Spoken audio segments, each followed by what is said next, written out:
अवधूत चिंतन श्री गुरुदेव दत्त श्री स्वामी समर्थ। तुम्हा सर्वांचं आपल्या स्वामी शक्ती या चॅनलमध्ये मनापासून स्वागत आहे।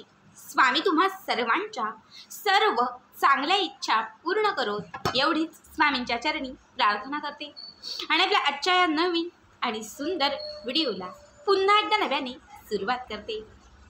फक्त बघा, आजच्या व्हिडिओमध्ये मी तुम्हाला खास धनप्राप्तीसाठी, धनाला आकर्षित करण्यासाठी, आपल्या आयुष्यात असणारं जे दारिद्र्य आणि जी गरिबी आहे ही कुठेतरी कमी करण्यासाठी, खूप जास्त नाही मी सांगणार तुम्हाला, पण रोज कुठून का होईना आपल्या घरात पैशांची इन्कम येण्यासाठी एक अत्यंत प्रभावी उपाय सांगणार आहे।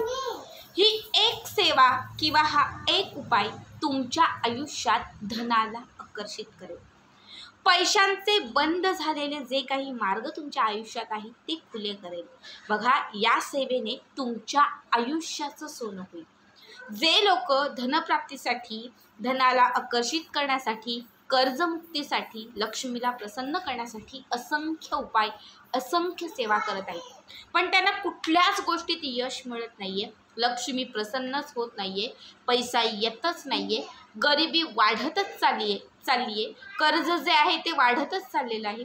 असं ज्यांच्याही लाईफमध्ये सुरू असेल त्या प्रत्येकाने आपला आजचा हा व्हिडिओ शेवटपर्यंत व्यवस्थित ऐका, कारण आजच्या या व्हिडिओमध्ये मी तुम्हाला तुमच्या आयुष्यात सुरू असणाऱ्या या आर्थिक चणचणीविषयी किंवा ही आर्थिक चणचण सुटण्यासाठी एक अत्यंत प्रभावी सेवा सांगणार आहे।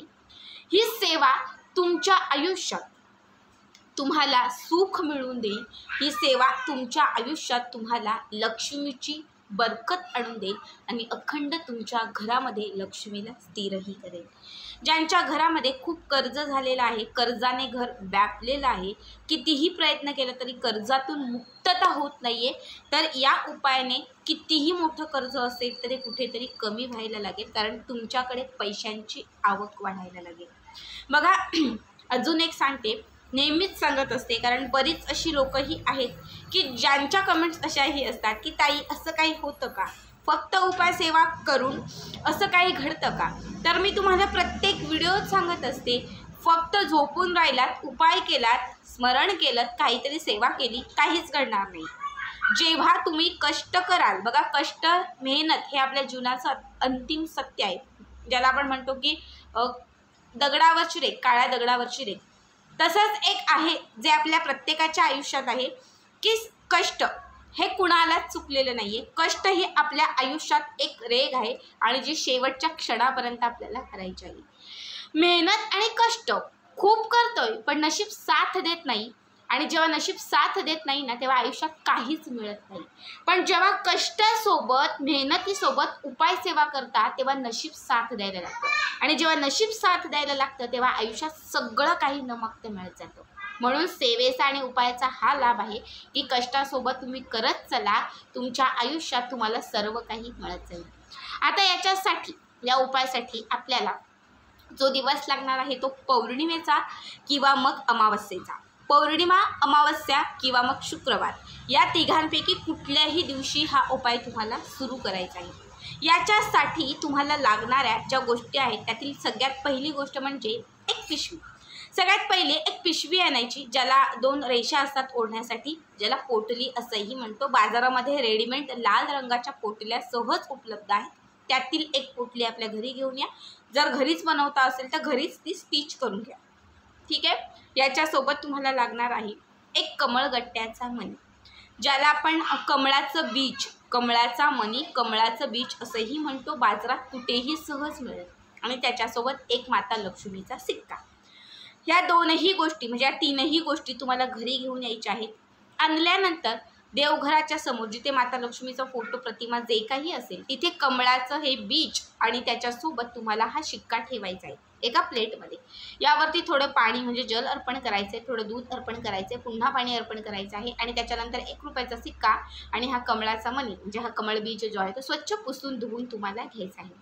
त्याच्यानंतर एक तुम्हाला मोठं प्लेट म्हणजे अगदी आपल्या घरामध्ये ताम्हण असेल तर ताम्हण किंवा पंचधातूचं किंवा चांदीचं ताट असेल, नसेल तर साधं जे कुठलं ताट असेल ते ताट घ्या.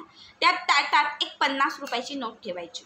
त्या ताटात एक 50 रुपयाची नोट ठेवायची आणि या 50 रुपयाच्या नोटीच्या वरती हा चांदीचा सिक्का आणि त्याच्यासोबत हा कमळाचा मणी ठेवायचा.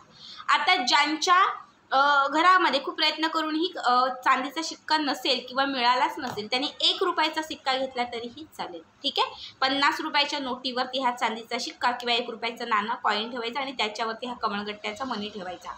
आता याच्यावरती थोडंसं हळद अर्पण करायची, थोडं कुंकू अर्पण करायचं, थोडं अक्षदा अर्पण करायच्या. हे सगळं अर्पण करून झालं की त्याच्यानंतर धूप दीप हे सगळं दाखवायचं.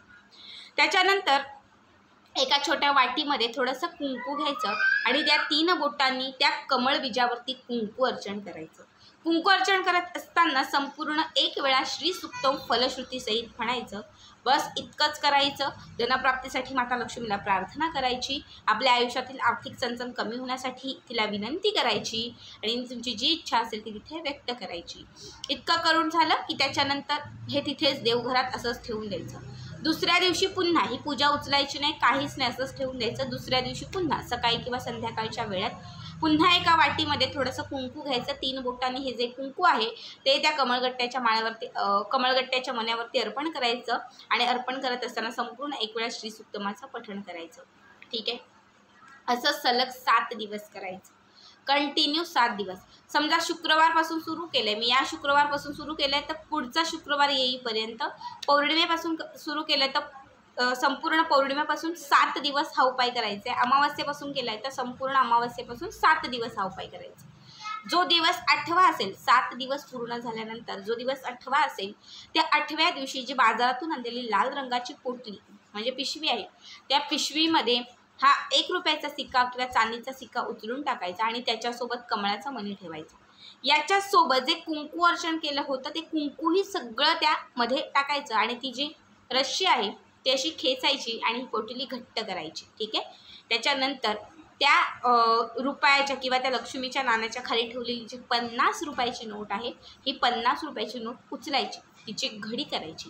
ती नोट जी आहे तिची जी घडी केलेली आहे ती माता लक्ष्मीच्या चरणांच्या जवळ ठेवायची. माता लक्ष्मीला घरात आर्थिक प्रगती आणण्यासाठी, गरिबी नष्ट होण्यासाठी प्रार्थना करायची आणि ती नोट घेऊन घराच्या बाहेर पडायचं. कुणीही गरजू व्यक्ती दिसेल, गरीब व्यक्ती दिसेल, म्हातारी व्यक्ती कुणी असेल, लहान बाळ असेल, कुणीही, तर त्या व्यक्तीला 50 रुपयाची ती जी नोट आहे ती दान करायची.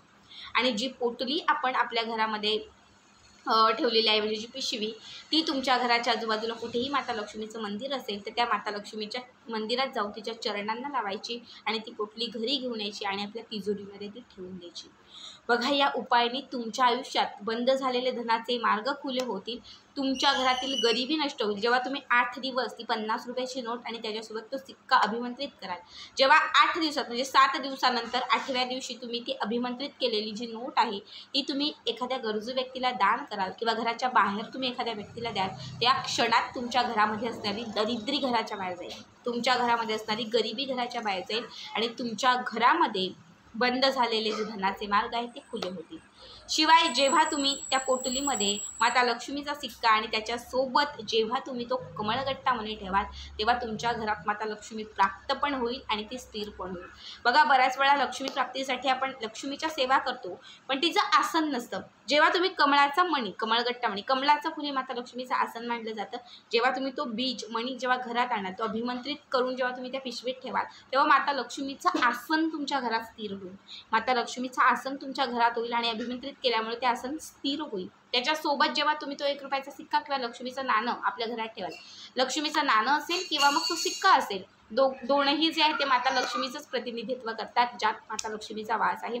जेव्हा तुम्ही हा सिक्का आणि कमळाचा मणी या दोनही गोष्टी त्या पिशवीत ठेवाल तेव्हा माता लक्ष्मी जे आहे ते स्थिर पण होईल, कारण माता लक्ष्मीचं आसन पण येईल आणि माता लक्ष्मी ही तुमच्या घरामध्ये प्रसन्न पण राहील. ही पोटली अखंड घरात ठेवायची. जेव्हा पौर्णिमा असेल ना त्या पौर्णिमेला फक्त ती काढायची किंवा अमावस्येला देवघरामध्ये ती ठेवायची. धूप दीप दाखवून पुन्हा अभिमंत्रित करून आपल्या देवघरामध्ये ठेवून द्यायची. नेहमीच या पोटलीने तुमच्या घरामध्ये पैशांची आवक वाढत जाईल. जिथे काहीच होत नव्हतं, सगळे बंद मार्ग वाटत होते किंवा काहीच कुठून धन येईल ही आशाच नव्हती. तिथे लक्षात ठेवा, ही कुठली तुमच्या आयुष्यात चमत्कार करेल. रोज कुठून ना कुठून का होईना पण घरात पैशांचा ओघ वाढेल. तर आजचा व्हिडिओ, आजचा उपाय कसा वाटला कमेंट करा आणि पुढचे व्हिडिओ पाहण्यासाठी चॅनलला सबस्क्राईब करा.